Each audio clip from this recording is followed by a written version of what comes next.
NS physics channel. இந்த வீடியோவில் நம்ம என்ன பார்க்க போகிறோன்னா 11th ஃபிசிக்ஸ் ஃபஸ்ட்டு லெசனோட ப்ராப்ளம் தாங்க பார்க்க போகிறோம். இது என்ன எடுத்துக்காட்டுனா 1.12 தாங்க. இது எக்ஸாமில் அடிக்கடி கேட்கக்கூடிய கேள்வி. அது மட்டும் இல்லாமல் 5 மதிப்பெண்களுக்கு கேட்குறாங்க. இது நம்ம எப்படி பண்ணணுங்கிற முறைகளை இப்போ பார்ப்போம். இப்போ தான் நம்ம சேனலில் பார்க்குறீங்க அப்படின்னா மறக்காமல் லைக் அண்ட் சப்ஸ்கிரைப் பண்ணுங்கள். இப்போ நம்ம கணக்குகளை பண்ணுற முறைகளை இப்போ பார்ப்போம். இதில் என்ன கொடுத்துருக்காங்கன்னா, பரிமாணங்கள் முறையில் 76 சென்டிமீட்டர் பாதரச அழுத்தத்தை நியூட்டன் மீட்டர் per -2 என்ற அலகிற்கு மாற்றுக. அதாவது என்ன கொடுத்துருக்காங்கன்னா, 76 சென்டிமீட்டர் பாதரச அழுத்தம் இருக்கு, நியூட்டன் மீட்டர் per -2 அதாவது எஸ்ஐ அலகு முறையில் மாற்ற சொல்கிறாங்க. எந்த முறையில்? பரிமாணங்கள் முறையில். இதான் கொடுத்துருக்க கேள்வி. இப்போ பண்ணுற முறையில் பார்ப்போம். தீர்வு நம்ம பார்க்கலாம். அதாவது சிஜிஎஸ் முறையில் நம்ம பண்ணணும். சிஜிஎஸ் முறையில் கொடுத்துருக்காங்க, நம்ம எஸ்ஐ முறையில் மாற்றணும். இப்போ முதல்ல நம்ம சிஜிஎஸ் முறையில் நம்ம பண்ணிக்கலாம். சிஜிஎஸ் முறையில் பிசிஜிஎஸ் அதாவது சிஜிஎஸோட அழுத்தம் பார்க்கணுமா? அதாவது இங்கே என்ன கொடுத்துருக்காங்கன்னா, உயரம் கொடுத்துருக்காங்க. முதல்ல அழுத்தம் நம்ம எப்படி மாறுங்கிறத பார்க்கலாம். அழுத்தம் வந்து உயரத்தை பொறுத்தும் ரோ அதாவது பாதரசத்தின் அடர்த்தியும் ஜிங்கிறது பார்த்திங்கன்னா புவியீர்ப்பு முடுக்கத்தை பொறுத்தும் மாறுபடும். இதில் ரோ வந்து நம்ம என்ன இது உயரம் வந்து நம்ம கொடுத்துருக்காங்க 76. பாதரச அடர்த்தி அது எப்படி இருக்கும் அப்படின்னா, அதனுடைய மதிப்பு 13,600 கிலோகிராம் மீட்டர் பர் -3 இப்படின்னு இருக்கும். நம்ம இதை கிலோகிராமை சிஜிஎஸ் முறையில் நம்ம கிராமுன்னு தான் சொல்லுவோம். அப்போ நம்ம இதை கிராமாக மாற்றணும் அப்படின்னா 1000ஆல் வகுக்கணும். வகுத்தா என்ன வரும்? 13.6ன்னு வரும். அதுதான் நம்ம இங்கே கொடுக்குறோம், 13.6. அதே மாதிரி புவியீர்ப்பு முடுக்கம் உங்களுக்கு ஆல்ரெடி தெரியும் எல்லாத்துக்குமே. 9.8 மீட்டர் செகண்ட் per -2 இருக்கும். மீட்டரை வந்து சிஜிஎஸ் முறையில் நம்ம மீட்டர் வந்து எப்படி சொல்லுவோம்? சென்டிமீட்டர்னு நம்ம சொல்லுவோம். அப்போ இது நீங்கள் சென்டிமீட்டரை மாற்றுறீங்க அப்படின்னா 100ஆல் பெருக்கணும். இப்போ ஒரு ஜீரோவுக்கு இந்த புள்ளி போயிடும். அப்புறம் இன்னொரு ஜீரோ வந்து 980ன்னு வந்துடும். அதுதான் இங்கே 980. இப்போ அழுத்தத்தினுடைய பரிமாண வாய்ப்பாடு பார்த்தீங்கன்னா உங்களுக்கு தெரியும். அழுத்தம்னா என்ன? விசைவை பரப்பு. விசை வந்து நம்ம இதில் டைன்னு சொல்லுவோம். பரப்பு வந்து நம்ம வந்து மீட்டர் அதாவது லென்த்து ஸ்கொயர்டு அதாவது நீளம் ஸ்கொயர்டுன்னு நம்ம சொல்லுவோம். இதில் நீளம் பார்த்தீங்கன்னா நம்ம சிஜிஎஸ் முறையில் சென்டிமீட்டர் ஸ்கொயர்டுன்னு சொல்லுவோம். இப்போ அது மேலே வந்துச்சு அப்படின்னா சென்டிமீட்டர் per -2ன்னு வரும். இது உங்களுக்கு புரியுறதுக்காண்டி நான் இன்னொரு தடவை நான் அதை போட்டு காமிக்கிறேன். அழுத்தம் ஈக்குவல் டு விசை பை பரப்பா. இப்போ நம்ம விசை வந்து நம்ம வந்து சிஜிஎஸ் முறையில் டைன்னு சொல்லுவோம். பரப்பு வந்து எப்படி சொல்லுவோம்னா சென்டிமீட்டர் ஸ்கொயர்டுன்னு சொல்லுவோம். அப்போ இது மேலே வந்துச்சு அப்படின்னா -2. அதான் நம்ம இங்கே கொடுத்துருக்கோம். இப்போ நம்ம வந்து எஸ்ஐ முறையில் நம்ம கண்டுபிடிக்கணும். அது நம்மளுக்கு தெரியாது, அதை நம்ம கொஸ்டின் மார்க்குன்னு போட்டுக்கலாம். இப்போ கண்டுபிடிக்கிறத பார்ப்போம். பிசிஜிஎஸ் M1 அடுக்கு A, L1 அடுக்கு B, T1 அடுக்கு C ஈக்குவல் டு எஸ்ஐ முறையில் பார்த்தீங்கன்னா M2. இங்கே M1 எடுத்துருக்கோம், அதனால் இங்கே M2 எடுக்கணும். M2 அடுக்கு A, L2 அடுக்கு B. இங்கே நீங்கள் எனக்கு இடம் பத்தாதனால தான் இதில் சொன்னதுனால நீங்கள் வரிசையாகவே எழுதிடுங்க. நான் இடம் இல்லாதனால இங்கே கீழே எழுதுகிறேன். T2 அடுக்கு Cன்னு வருமா? இது எப்படி வந்துச்சுங்கிறத நான் சொல்கிறேன். இப்போ பாருங்கள் அப்படியே. இப்போ நம்ம எஸ்ஐ முறையில் தானே கண்டுபிடிக்கணும். அப்போ இங்கே பெருக்கலாக இருக்குது, இங்கே கொண்டு வந்தால் வகுத்தலாம் மாறிடுமா? நம்ம அதை அப்படியே எழுதலாம். சிஜிஎஸ்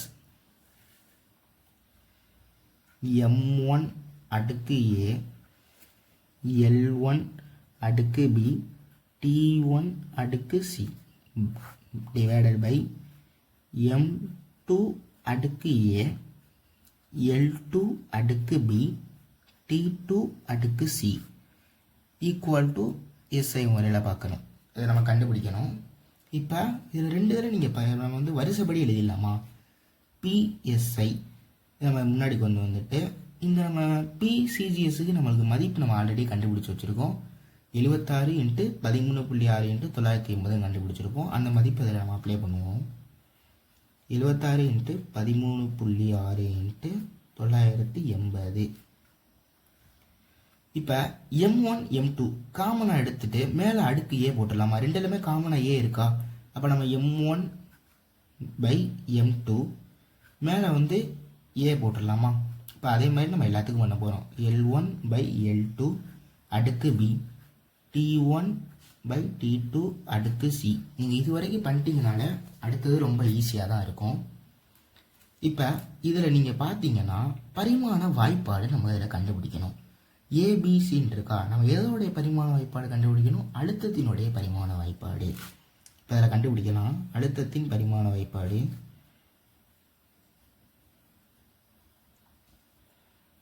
பரிமாண வாய்ப்பாடு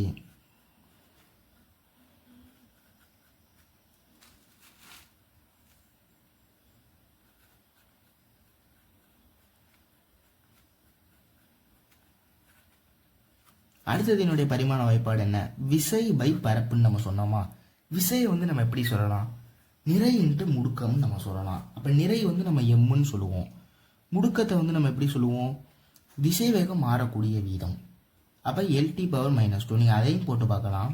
இப்போ பரப்பு வந்து நம்ம L ஸ்கொயர்டுன்னு சொல்லுவோம். இப்போ இது வந்து இந்த எல்லும் இதுவும் போயிடுமா? இப்போ இந்த எல் ஆல்ரெடியே ஒன்று இருக்குது. இப்போ இங்கே மேலே வரப்போ மைனஸ் எல்லாம் மாறும். இப்போ எல்லின் அடுக்கு -1 T பவர் -2 இருக்கும். இப்போ நம்மளுக்கு இதுலேருந்து ஏ கிடச்சிச்சு பாருங்கள். இங்கே என்ன வந்திருக்கு? MLTன்னு வந்திருக்கா? அதனால தாங்க நம்ம வந்து இதில் என்ன எடுத்திருக்கோம்? MLT. நம்மளுக்கு தெரியாதனால M1 L1 T1 மேலே உள்ளது நம்மளுக்கு தெரியாது. அதனால் அடுக்கு வந்து ABCன்னு போட்டிருக்கோம். இப்போ நம்ம இதில் கண்டுபிடிச்சி தான் நம்ம அதில் அப்ளை பண்ண போகிறோம். அப்போ ஏக்கு வந்து என்னன்னு தெரிஞ்சிருச்சா? 1. பிக்கு வந்து பவர் -1, சிக்கு வந்து -2. இது நம்ம அப்படியே தூக்கி நம்ம இதில் அப்ளை பண்ண போகிறோம். அதுக்கு முன்னாடி இந்த M1 M2 இருக்கா? அதையும் நம்ம கண்டுபிடிக்கிறத பார்ப்போம். இப்போ நான் இந்த மதிப்பை நான் அடுத்த பக்கத்தில் எழுதியிருப்பேன். ஏன்னா அந்த பக்கத்தில் நம்ம இடம் முடிஞ்சிருச்சு. உங்களுக்கு புரியறதுக்காண்டி நான் இதில் எழுதிக்கிட்டேன். நீங்கள் ஒரு தடவை எழுதினா மட்டும் போதும். இப்போ M1 M2 நமக்கு இப்போ நம்ம ABC கண்டுபிடிச்சாச்சுங்க. இப்போ நம்மளுக்கு ஒன்று இப்போ நம்ம என்ன தேவை? M1 M2 L1 L2 நம்ம போட்டு வச்சுருக்கோமா? இப்போ அதை நம்ம கண்டுபிடிக்க போகிறோம். M1ங்கிறது என்னதுங்க? நம்ம CGS முறையில் நம்ம சொன்னோமா M1. இப்போ எம்ங்கிறது நிறை. இப்போ CGS முறையில் நம்ம எப்படி சொல்லுவோம்? 1 கிராம்னு சொல்லுவோம். நம்ம எல்லாமே ஒன்று தான் நம்ம எடுக்க போகிறோம். இப்போ அதே மாதிரி நம்ம M2 நம்ம எப்படி சொல்லுவோம்? 1 கிலோகிராம். ஏன் அது கிலோகிராம்? ஏன்னா இது SI முறையில் அந்த மாதிரி. இப்போ L1னா 1 சென்டிமீட்டர் நம்ம சொல்லுவோம். இது L2 இதை நம்ம எப்படி சொல்லுவோம்? 1 மீட்டர்னு நம்ம சொல்லுவோம் SI முறையில். இப்போ அதே மாதிரி காலம் கொடுத்துருக்காங்களா? T1 நம்ம அதை எப்படி சொல்லுவோம்? செகண்டுன்னு தான் நம்ம சொல்லுவோம். அதே மாதிரி T2லையுமே நம்ம செகண்டு தான், 1 செகண்ட் தான் சொல்லுவோம். இது எப்படின்னா அந்த அதாவது பல்வேறு அளவீடு முறைன்னு சொல்லி நம்ம ஃபஸ்ட்டு பாடத்தில் புக்கில் கொடுத்துருப்பாங்க. அதில் பார்த்தீங்கன்னா காலம் வந்து எந்த அலகு முறையிலுமே மாறாது. FESலேருந்து SI முறை வரைக்கும் காலத்தை வந்து நம்ம வினாடின்னு தான் நம்ம பின்பற்றுவோம். இது மட்டும்தான் மாறும், நிறை நீளம் மட்டும்தான் மாறும். இப்போ நம்ம இதை என்ன பண்ண போறோம்னா அந்த கண்டுபிடிச்ச வேல்யூவை அப்படியே நம்ம வந்து அந்த நம்ம PSIன்னு சொல்லி கண்டுபிடிச்சி வச்சுருந்தோமா? இந்த அடுக்கு பாருங்க, இந்த இதில் நம்ம அப்ளை பண்ண போகிறோங்க. M1க்கு பதிலாக நம்ம கண்டுபிடிச்சது அப்படிங்கிறத நம்ம அப்ளை பண்ண போகிறோம். இப்போ நம்ம பண்ணுறத பார்ப்போம். இப்போ நம்மளுக்கு PSI இருக்கு. இப்போ நம்ம அதான் நம்ம கண்டுபிடிக்கணும். இப்போ 76 × 13.6 × 980. இப்போ பாருங்கள், இந்த அடுக்கு பாருங்கள் M1 இருக்கா? இப்போ இந்த அதுக்கு பதிலாக நம்ம என்ன அப்ளை பண்ண போகிறோம்? நம்ம கண்டுபிடிச்சது M1 பதிலாக 1 கிராம் பை 1 கிலோகிராம் அடுக்கு 1ன்னு வரும். ஏக்கு நம்ம என்ன பண்ணுறோம்? 1ன்னு நம்ம சொல்லியிருப்போம். ஏக்கு 1, பிக்கு வந்து -1, சிக்கு வந்து -2ன்னு சொல்லியிருப்போம். அதான் நம்ம அப்படியே பண்ண போகிறோம். அதே மாதிரி லென்த்துக்கு நம்ம என்ன சொல்லியிருந்தோம்? 1 சென்டிமீட்டர்னு சொல்லியிருந்தோம். CGS முறையில் இது 1 மீட்டர்னு வரும். பி வந்து -1ன்னு நம்ம சொல்லுவோம். காலம் வந்து 1 செகண்ட் தாங்க ரெண்டுக்குமே. இங்கே -2. இப்போ இதுலேயே உங்களுக்கு தெரிஞ்சிருக்கும். நம்ம இதையும் நம்ம அடிச்சிடலாம். ஈக்குவல் டு 76 × 13.6 × 980 வந்துடும். இப்போ நம்ம இந்த 1 கிராம் அப்படியே வச்சுக்கலாம். 1000 கிராம்ஸ் ஈக்குவல் டு 1 கிலோகிராம்னு நம்மளுக்கு தெரியும். அப்போ நம்ம 1 கிலோகிராமை நம்ம 1000 கிராமாக மாற்றிடலாமா? ஏன்னா நம்மளுக்கு இது வந்து கேன்சல் ஆகணும், அதனால தான் நம்ம இப்படி மாற்றுறோம். இப்போ 1 சென்டிமீட்டர் நம்ம அப்படி வச்சுக்கலாம். 100 சென்டிமீட்டர் ஈக்குவல் டு 1 மீட்டர்னு நம்மளுக்கு தெரியும். அப்போ இதை நம்ம எழுதிடலாம் 100 சென்டிமீட்டர்னு. இது 1ன்னு வரும். 1^-2 அவ்வளோதான். இப்போ பாருங்கள், இந்த கிராமம் அடிச்சிடலாம், இந்த சென்டிமீட்டரை அடிச்சிடலாமா? இப்போ 76 × 13.6 × 980. இந்த 1/1000 10 கியூப்னு எழுதலாம். இதே மேலே கொண்டு வரப்போ 10^-3ன்னு வருமா? அப்புறம் இங்கே பவரில் 1 இருக்குது அடுக்கலை. இது உங்களுக்கு எப்படிங்கிறத நான் புரிகிற மாதிரி சொல்கிறேன். அதாவது 1/1000 இருக்கா, இதை வந்து நம்ம 10 கியூப்னு எழுதலாம். அதாவது 10 கியூபு எப்படின்னா 1/10 கியூப்னு எழுதலாம். 1000 வந்து 10 கியூப்னு. இது மேலே கொண்டு வரப்போ என்ன ஆகும்? 10^-3ன்னு வருமா? அதுதான் நம்ம இங்கே கொடுத்துருக்கோம். இப்போ இன்ட்டு இந்த 1/100 இதேமாதிரி நம்ம மாற்றணும் அப்படின்னா -2 வருமா? இதில் தான் நீங்கள் நோட்டீஸ் பண்ணணும், இந்த இடத்துல 1 தானே இருக்குன்னு சொல்லி டக்குன்னு விட்டுறக்கூடாது. -1 இருக்குது, பார்த்துக்கோங்க. 1க்கு மேலே எவ்வளோ அடுக்கு இருந்தாலும் 1 தான். நம்ம அதை அப்படியே எழுதிடலாம். இவ்வளோதான் நம்ம கணக்கை முடிக்க போகிறோம். 76 × 13.6 × 980 × 10^-3ன்னு வருமா? இந்த இடத்துல ப்ளஸ் ஆயிரும், 10^2. இப்போ நம்ம இதை வந்து சிம்பிளிஃபை பண்ணோம் அப்படின்னா 1.01 × 10^-5ன்னு வரும்.